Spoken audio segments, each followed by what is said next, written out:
So everybody doesn't have to listen, hopefully, to the clicking in my camera until I can get around to buying one.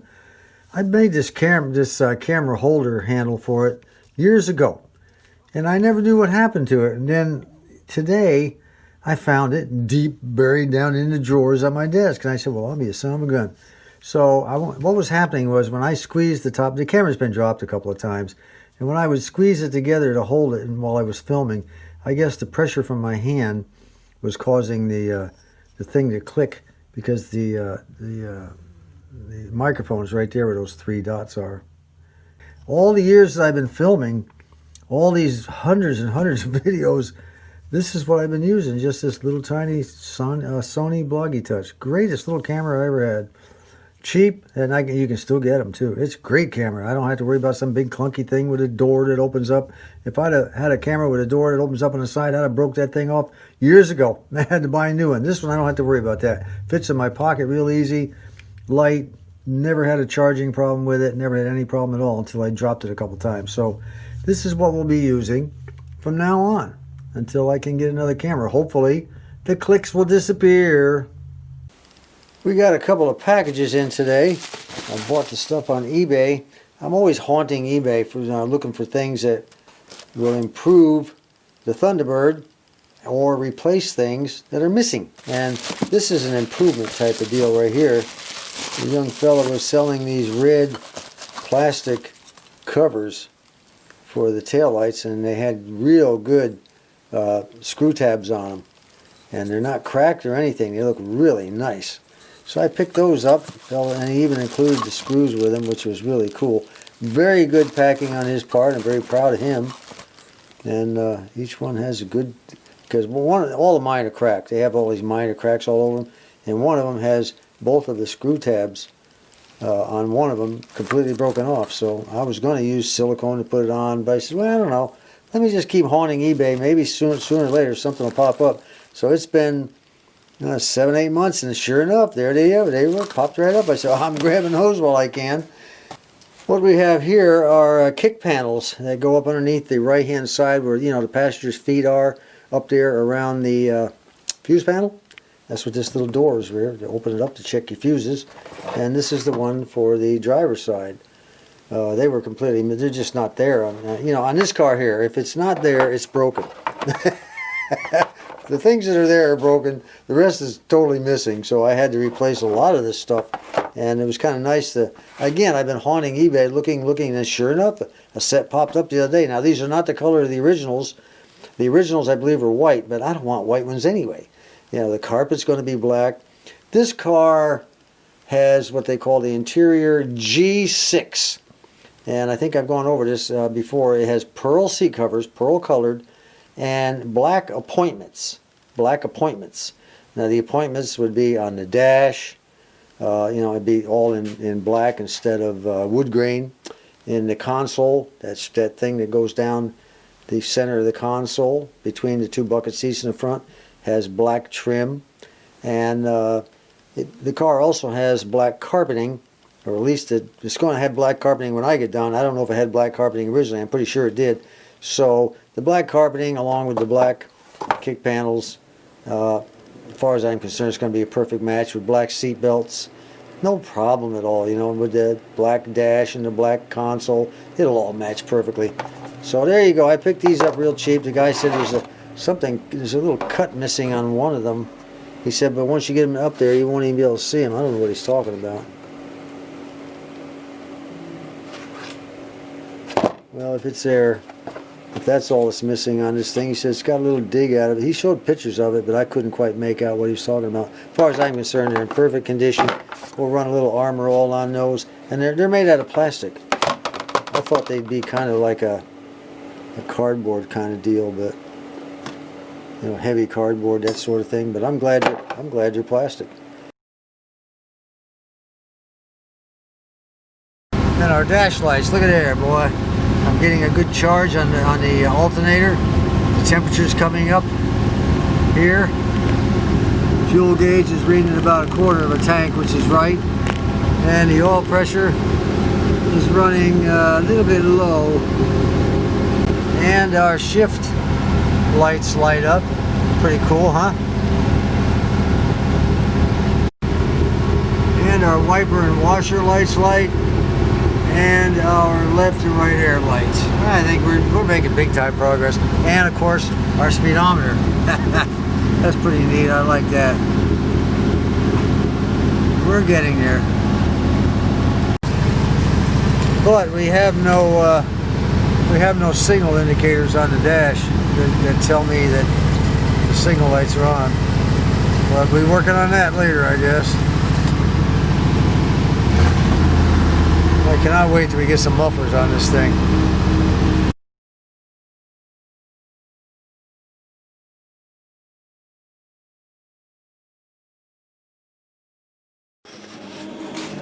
Well, I've done everything I can think of on this light socket for this one backup light. It will not light. I've changed bulbs. I've done everything I can think of. There's no ground on that socket that the ground on the bulb can connect to. I don't get it. I just can't figure it out. I can't get any continuity at all.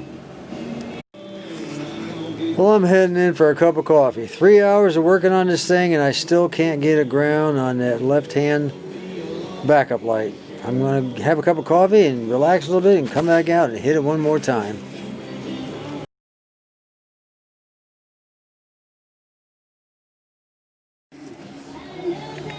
I don't know. I may have achieved a breakthrough with all the crap I got laying around here. You'd think I was rebuilding the entire car. Only to work on that stupid light socket. I don't know. Let's put her in reverse. If it doesn't work, I'm going in the house. Forget it. I'm tired for one day. Alright, here goes. Come on, baby. Voila! Voila! We have both lights lit. Matter of fact, this one's brighter now. This is... Is that weird? This one's brighter than that one. And this is the one that wouldn't light. Maybe I should do the same thing to that one that I did to this one. This is what I did right here. I just took the needle nose around that large part that mates up against this metal on the back. Just started moving it back and forth. While I was moving it back and forth, I sprayed it with contact cleaner, and of course I'm out of contact cleaner now. I'm going to have to make another trip to Walmart. So I'll use a little bit of brake cleaner. That'll do it. And then just work it back and forth.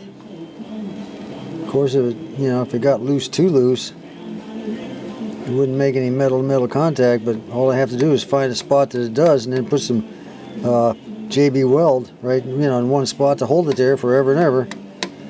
That's all I did, and we had some decent metal-to-metal contact. What was happening was so much crud down between this and the socket that there was no metal contact. It was just not grounded at all. So that was my last resort. I didn't know what else to do.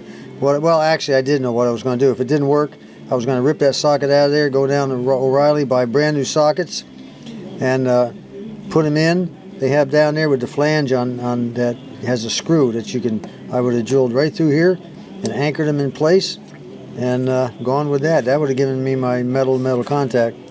The screw would have, but I may not have to do that now. But I do have a backup plan. A plan B, always a plan B. Alright, I got everything soldered in on the back and the heat shrink on all the solder connections, so you watch what'll happen. I'll go back, I'll put it in reverse, and the two lights won't light, or this one on the left won't light again. I'll be back to square one. Alright, I'm happy to report that both lights are lit. Fantastic, finally. God, all it was a ground that wasn't connecting between the socket and this metal thing here. The power was coming in the bulb, it had to go back out to the ground. It wasn't making the ground. 4 hours I spent on that thing, not counting what I tried to fix earlier. Anyway, tomorrow, that's going to be it for today. Tomorrow, we're going to work on the brake lights. I built a little gizmo here. I'm going to unplug there's a 2-wire connector underneath the dash on the steering column down below where the steering wheel is, that unplugs from the switch that gives you your brake power. When you press your brake in, it hits against this switch and sends power out the wires. Well, I'm going to jump across those two plugs, those two connectors on that plug, I'm going to unplug it, and I made this thing here where I can plug this in, which bypasses that switch. If we get tail lights all the way across, when we should also get this 1, 2, and 3. We should get these 3 also. Now these 3 are the ones that have those red globes. See that little collar around the bottom here? Those globes fit around that collar, then go with these screws, hold it in. I asked Nick, I said, is there supposed to be a gasket there, you know, or is it just plastic against metal? He said it's just plastic against metal, so there is no gasket there. I didn't see any in the shop manual either, so I thought they might have cushioned it with, it seems, no, it doesn't make much sense to me not to have a cushion there, but that's the way they did it. That's the way they did it. I guess they didn't want the tabs at a different level than the center of the globe, otherwise it would have snapped the tabs right off.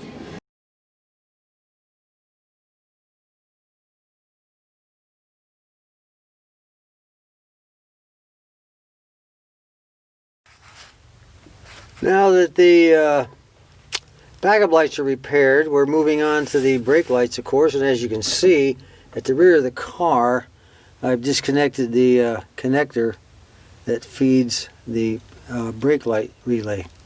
And this is the wire coming from the stoplight switch, where, you know, connected underneath the dash. When you step on your brake, it energizes the power, brings it back, feeds it down here into the relay. Now, as you can see, coming into the relay, we've got 12.14 volts DC. I just hooked it up according to the schematic. The schematic said to hook it to the center post, and then the other one gets hooked. Where is the other one? Shucks. The other one gets hooked to the bare one. This one on the end right here where there is nothing. I'll hook it back up here. It fell off. There we go. We should have it back, and we do. So that's the way you know, check that. Now I've also already ohmed out the coil, which is checking it from here to the center also. The coil inside the relay ohms out good. So if the coil ohms out good, which is being fed the power by this plug here from the same 2 contacts on both sides of the connector, you know, it would be this one and the center one here, and the bare one and the center one on the other side. So from here it goes on out. I'm not sure where it goes from here. There's nothing going out of this thing. I think what we've got is another grounding problem. Let me take a look at it here.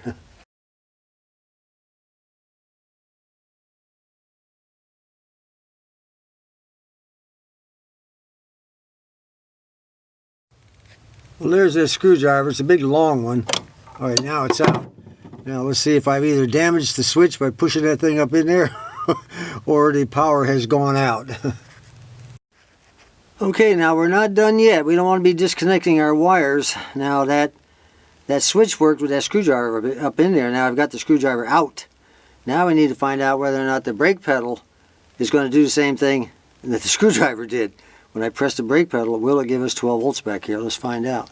If I can get my foot on the right spot. Yep. There you go. Everything's functional up until this point. So that switch is working properly. So we're good to go all the way back until we get right here with this wire that goes into this relay. And the relay coil is good. I think it's a grounding problem, probably out in this area here where all that funky stuff is. Let me look at that for a while. Now I'm not sure which wire and which ground does what back here. However, there seems to be a communal ground right here, right there into the body. If you can see it, that one right there. Looks kind of funky. So I'm going to go ahead and remove that, clean it up real good, and just keep our fingers crossed. Maybe that'll solve our problem. If not, we'll keep on searching. Well, the screw is out, and I got to tell you, that thing is, that's a real problem. If that's supposed to be a ground, we're a long way from it. But if it's not our problem, as far as our brake lights go, it'll be a problem somewhere along the line. So we I don't know. These 2 relays right here, by the way, after I talked with Nick out in at Vintage Thunderbird Repair. He said these are our flasher relays, okay? And our flashers are not working either. So our flashers, our four-way flashers are not working, and our brake lights are not working. We have a communal ground here. I don't know, logic says that's the problem. But you know, with this car, you know, it's never what you think it is. All right, let me clean it up. Well, just as before, we're going to start out with a wire brush. I've already been scrubbing it a little bit. This toothbrush wire brush thing. You know, if you have a car and you're trying to work on it and do this sort of thing, and you don't have a small toothbrush size wire brush, you're messing up, okay? Go down to Walmart in the automotive section back there and get them. I think they come with, but sometimes they have those things and not. They go pretty fast. But you'll find they have a brass one in a card and usually a steel one like this. Or go to your local flea market guy that usually sells this kind of stuff, or down at Harbor Freight. Get yourself some of these things. You can't get enough of these things. Trust me, they really do the job. All right, let me get that thing sprayed with a little cleaner. Then we'll go on to cleaning the connectors themselves. I may have to get my rotary tool out here and rough that up with a sanding disc. It all depends what it looks like after I spray it. Okay, I think that looks a whole lot better. It's nice and clean. I put a new lock washer on it. I ran the small bolt across the wire brush on my bench grinder, and I took this little grinding wheel that I have right here on my motor tool, and I worked around the hole, got down to the metal. I also did a little bit of roughing up on each of the round tabs, top and bottom, you know, the connectors, and then cinched it all down. And like I said, it may not be our problem, but it would have eventually. Well, I'm sad to report that did absolutely nothing. We still have no flashers, and we still have no brake light. Now, you know, it's probably the relay. Chances are it's the relay. What is it? Paint chipped off? No, guess not. Thought it was chipped off paint. It could be relay bad, but I'll tell you what, before I do that, I'm going to check two more grounds, which probably will not be the problem. There's one right there. There's one just like it on the other side over there. You can see it right over there. Anyway, we're going to go ahead and take these ground wires off, clean them up, and put them back on, see if that makes any difference. You know, before you start swapping out relays and things and buying stuff, check the simple things first. Well, there again, another big bust, but at least we took care of a couple more grounds. We're working our way back to the relays from this direction and from the relays in this direction. So right now it looks like it might be the relay. These plugs here have not been separated and cleaned. This one here is just, I don't know what this is for. Some goofy thing, but it's never been connected apparently. But anyway, I'm going to take these plugs apart right here, this one and this one. And you know, there again, we're going to do the little things first. We'll get these two apart, get them cleaned up, and see if that'll help. If that doesn't help, then we're down to the relays. You know, I talked to Nick out in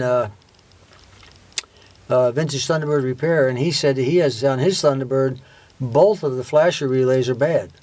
So he just left them out and said, you know, they're 50, 60 bucks a piece. I just don't want to spend that kind of money for that right now. I don't blame him, but I have an alternative, and if it works, I might be able to help him. So we'll see. And one more thing I talked to him about. I said, do you know why they put the brake light relay in that bag with the sequential assemblies? He said, no. He said, I don't understand that at all. He said, it's kind of strange. He said, it would have been nice if they, you know, if it was located outside the bag. Guess what? That's what's going to happen to this one. We're taking this thing out of that bag. I mean, why would I want to tear the bag open every time I have a problem with the brake light relay? It doesn't make any sense.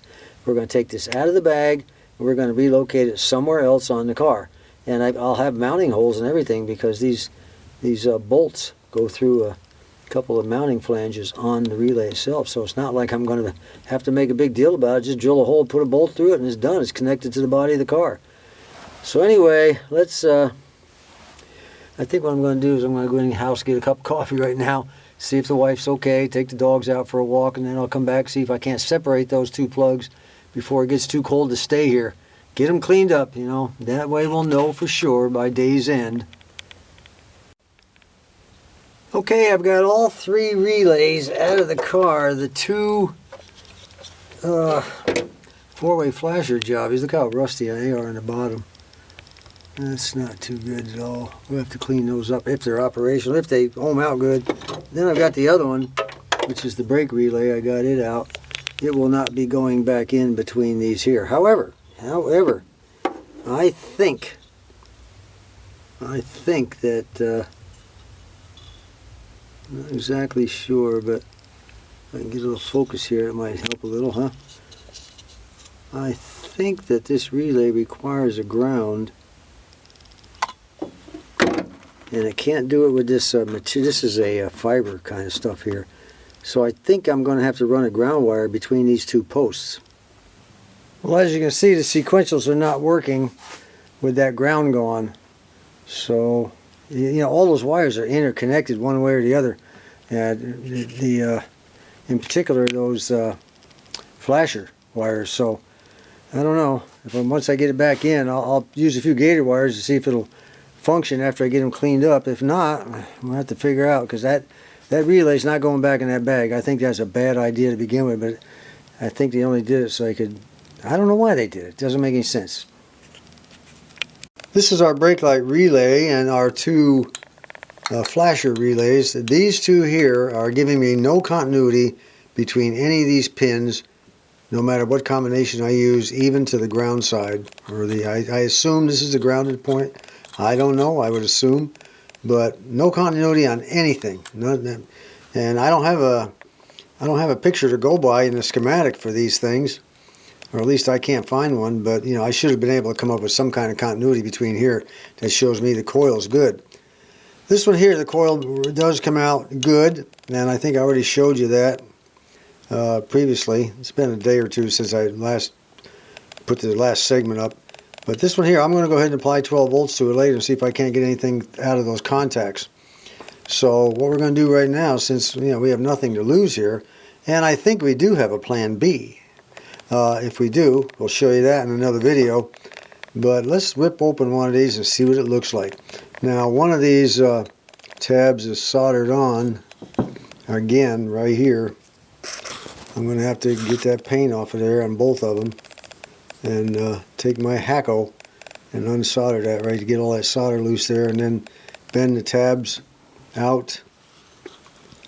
They're just crimped in tight against the, see them?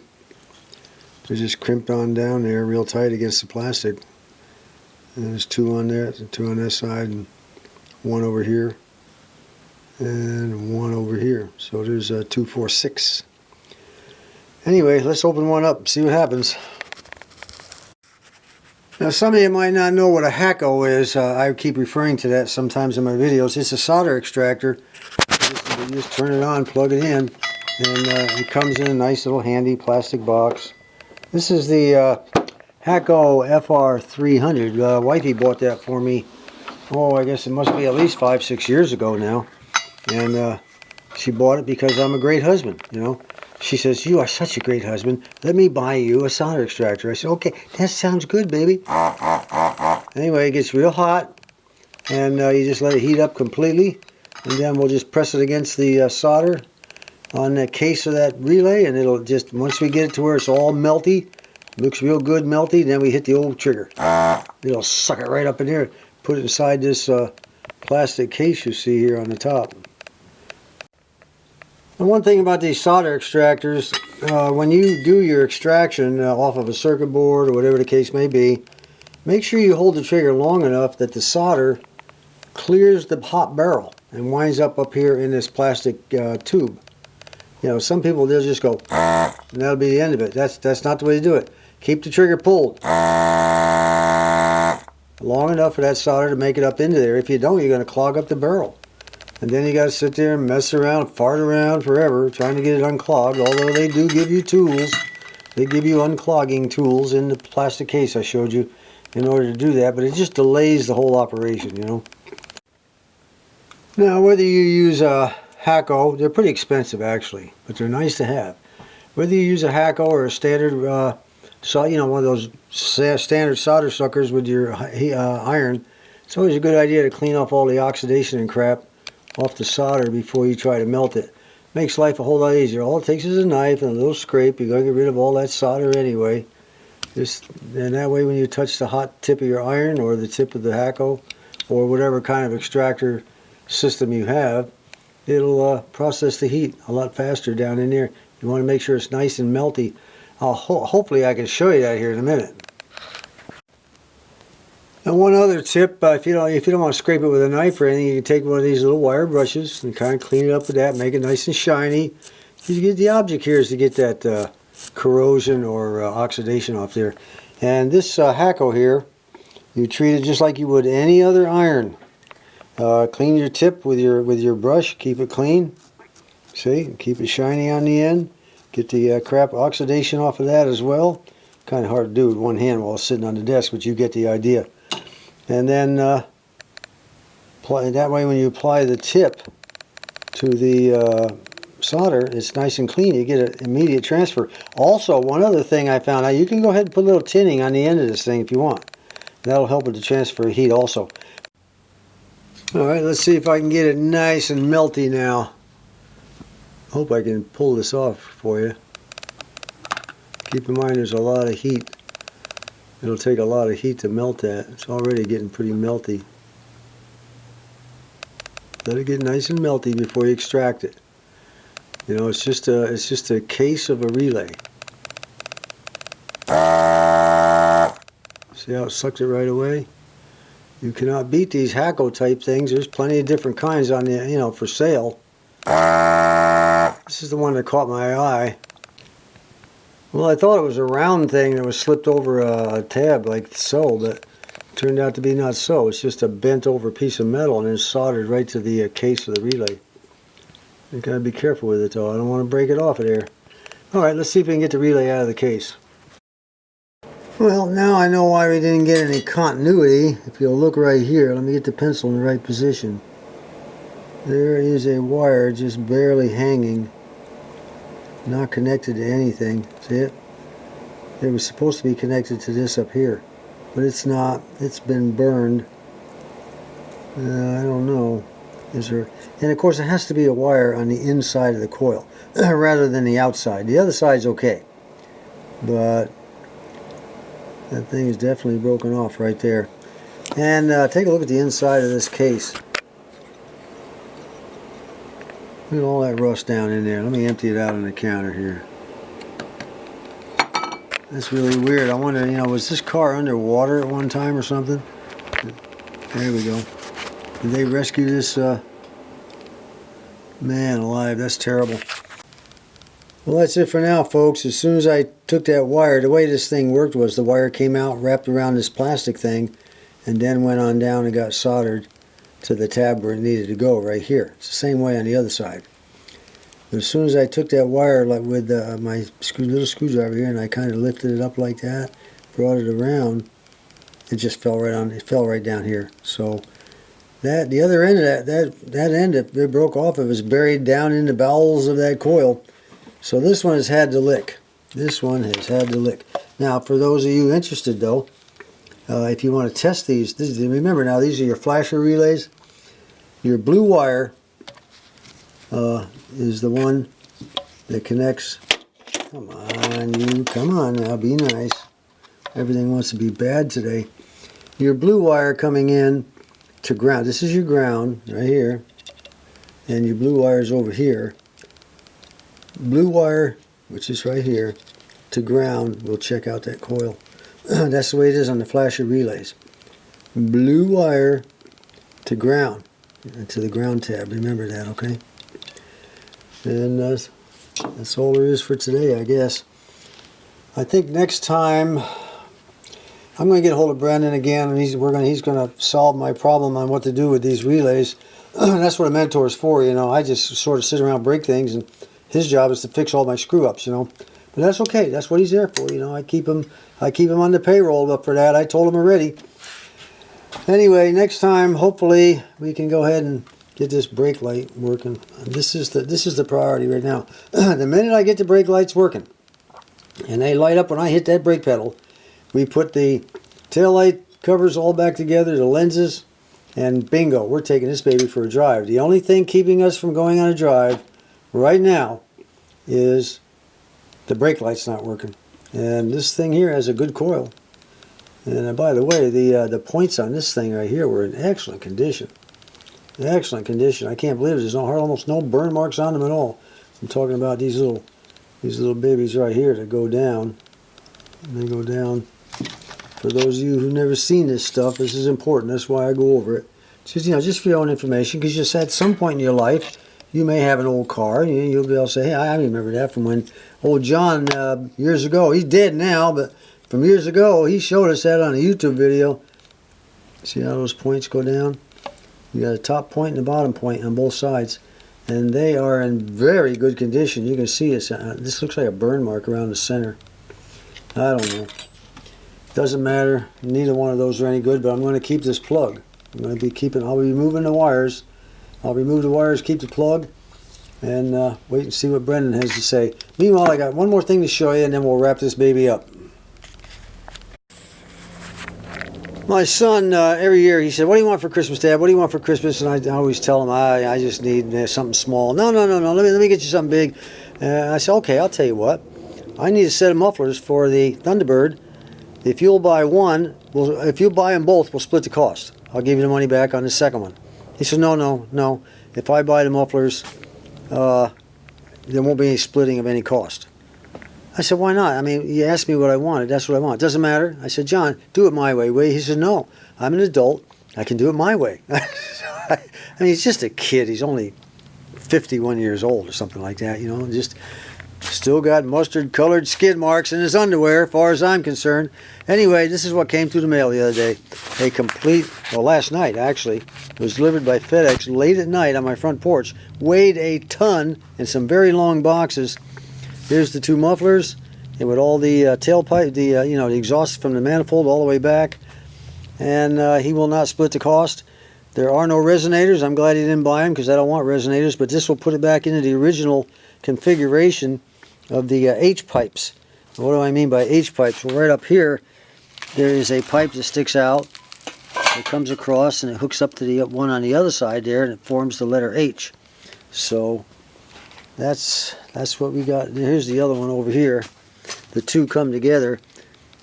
And I have found a place down in North Little Rock called Arkansas Precision Exhaust.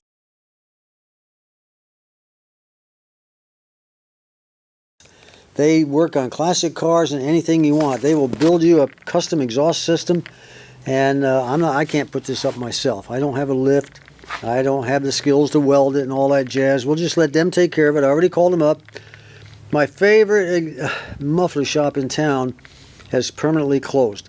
Apparently the owner has died, and that wiped that out. So we're going to take it down to Precision. They have a, they have a Facebook page. For those of you who have Facebook, I don't have a Facebook page. Never have one. Don't want one. But there's a, it's called Precision. I think it's Precision. Oh no, Arkansas Precision Exhaust. Look that up. There's plenty of pictures of the work they've done underneath the cars. I called him up. The guy was real friendly. I said, hey, if I bring all this junk down here, will you weld it all up for me? He said, sure. Just make an appointment. Let us know. Haul it down here. I said, man, now that's what I like. I like that kind of service. No question in his mind. I mean, he didn't even ask, well, what about this or what about that? He said, bring it down. That I like. That I like. So I'm going to make sure I have all the hangers, the proper hangers under the car.